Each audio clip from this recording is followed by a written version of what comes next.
1947 के खत्म होने के लिए बस कुछ ही वक्त बचा था और आधी रात को इतिहास लिखा जाना था।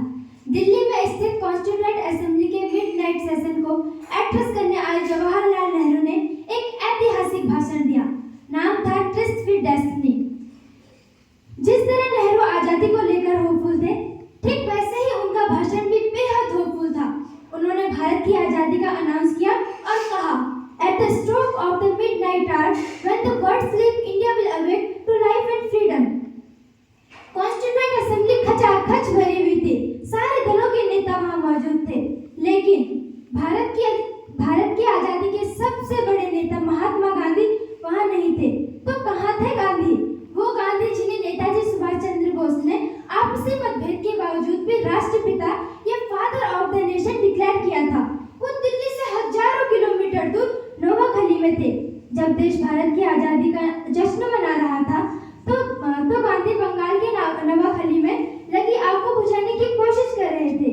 यह आग उस समय पूरे देश में सुलग रही थी। इस आग ने आजादी के जश्न को फीका कर दिया था।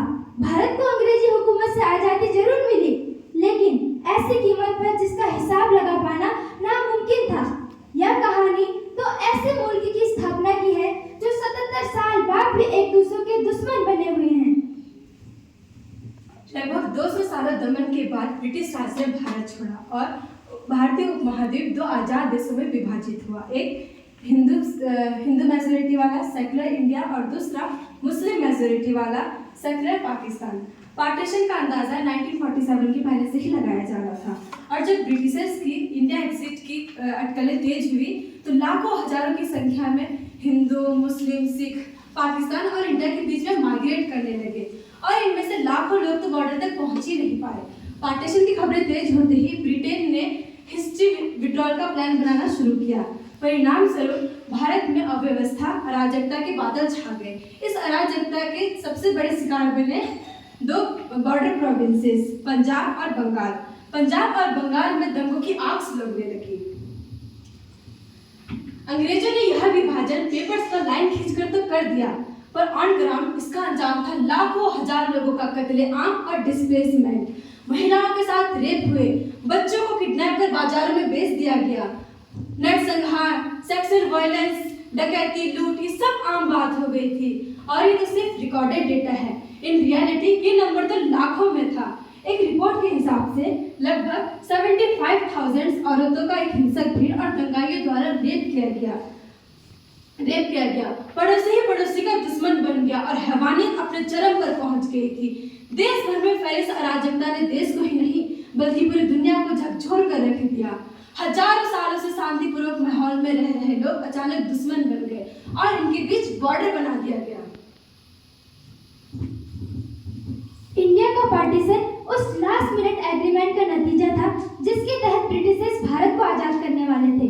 लेकिन पार्टीशन के बीच कब बोए गए, इसकी काफी पुरानी कहानी है। ब्रिटिशर्स के खिलाफ जब आजादी की लड़ाई छेड़ी गई तो इंडियन नेशनल कांग्रेस इस लड़ाई की सबसे प्रोमिनेंट ऑर्गेनाइजेशन बनकर उभरी। इसका फॉर्मेशन 1885 में दादा भाई नारोजी, AOU और DC वाचा जैसे नेताओं ने किया। लेकिन पार्टीशन तक आते इसका मेन कंट्रोल महात्मा गांधी और जवाहरलाल नेहरू जैसे नेताओं के हाथों में चला गया। इंडियन नेशनल कांग्रेस और इसके मोस्ट प्रोमिनेंट नेता including Gandhi one nation idea के सपोर्टर थे। यानी कि इनका मानना था एक देश में अलग अलग धर्म और जाति के लोग मिलकर एक देश बना सकते हैं और फिर उसमें पीसफुली रह सकते हैं। यही वजह थी कि महात्मा गांधी पार्टीशन से इतना आहत हुए कि जब कांग्रेस देश की आजादी का जश्न मना रही थी तो गांधी बंगाल के नवाखली में लगी आग को बुझाने की कोशिश कर रहे थे। गांधी का वन नेशन सपना टूट गया और वो खुद भी बहुत टूट गए थे। कांग्रेस और गांधी के आइडियाज के खिलाफ एक सबसे बड़ा अपोजिशन आया राइट विंग पॉलिटिकल ग्रुप से, जिसका जन्म कांग्रेस के सेक्युलरिज्म के अगेंस्ट एक रिएक्शन के रूप में हुआ था। मुस्लिम लीग जैसे ऑर्गेनाइजेशन जो मेजॉरिटी को रिप्रेजेंट करने का दावा कर रहे थे, वो स्पेसिफिकली कांग्रेस के वन नेशन के आइडिया को चैलेंज दे रहे थे। लीग के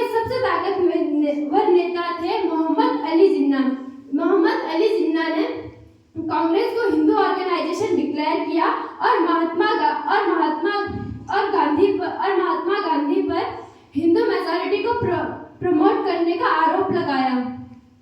जिन्ना ने देश के मुस्लिम्स को यह भी कहा कि 80% लोग भारत में हिंदूज हैं और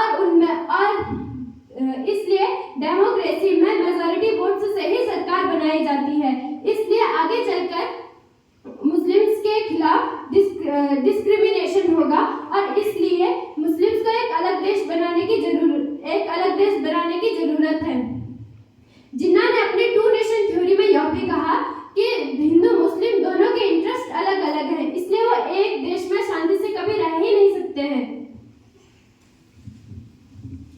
अंग्रेज जब भारत आए उन्होंने कई रिबेलियन और रिवॉल्ट फेस किए।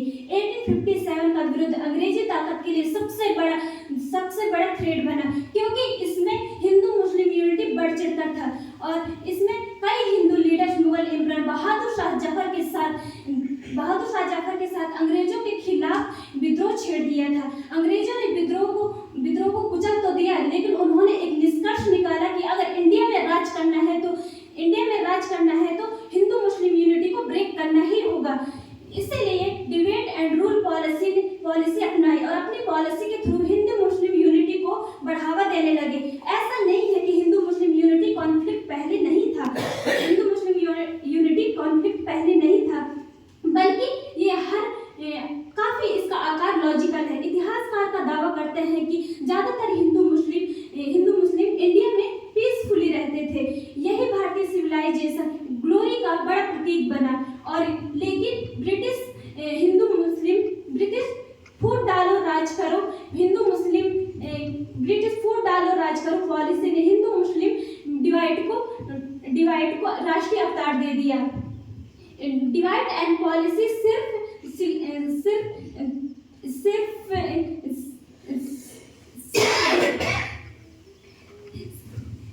राष्ट्रीय अवतार दे दिया। और डिवाइड एंड रूल सिर्फ रिलीजियस लाइंस में नहीं हुआ, बल्कि हर पॉसिबल एंगल से किया गया है।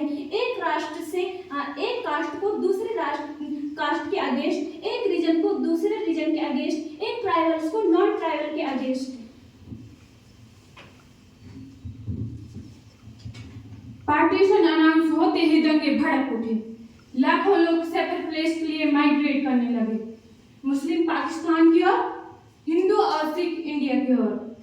एस्टिमेट के हिसाब से लगभग 1.5 करोड़ लोगों को डिस्प्लेसमेंट झेलना पड़ा। डेथ्स की बात करें तो लगभग 2 से 20 लाख लोगों की मारी जाने की खबरें हैं। पार्टीशन ने न केवल वायलेंस डेथ को जन्म दिया, बल्कि लोग डिजीज, भुखमरी और डिप्रेशन से भी मरे। इस ब्लडी पार्टीशन ने भारत को ही नहीं बल्कि सब एशिया को ही बदल कर रख दिया।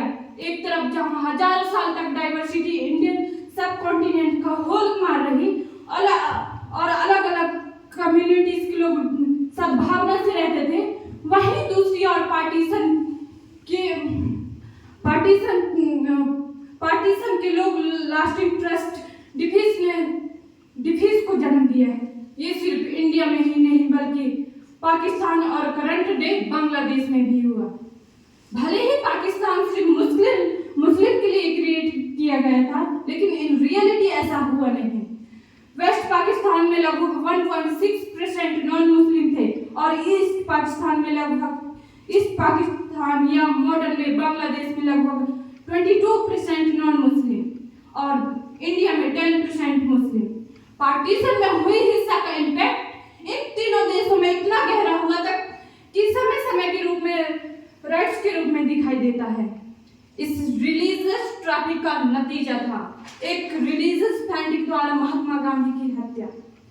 अंग्रेज चले गए, लेकिन उनका फैलाया हुआ जहर रहा और इसने देशों में एक्सट्रीम आइडियोलॉजी को जन्म दिया। ये सिर्फ एक्सट्रीम ऑर्गेनाइजेशन अपना प्रोपेगेंडा चलाते ही रहे। Thank you.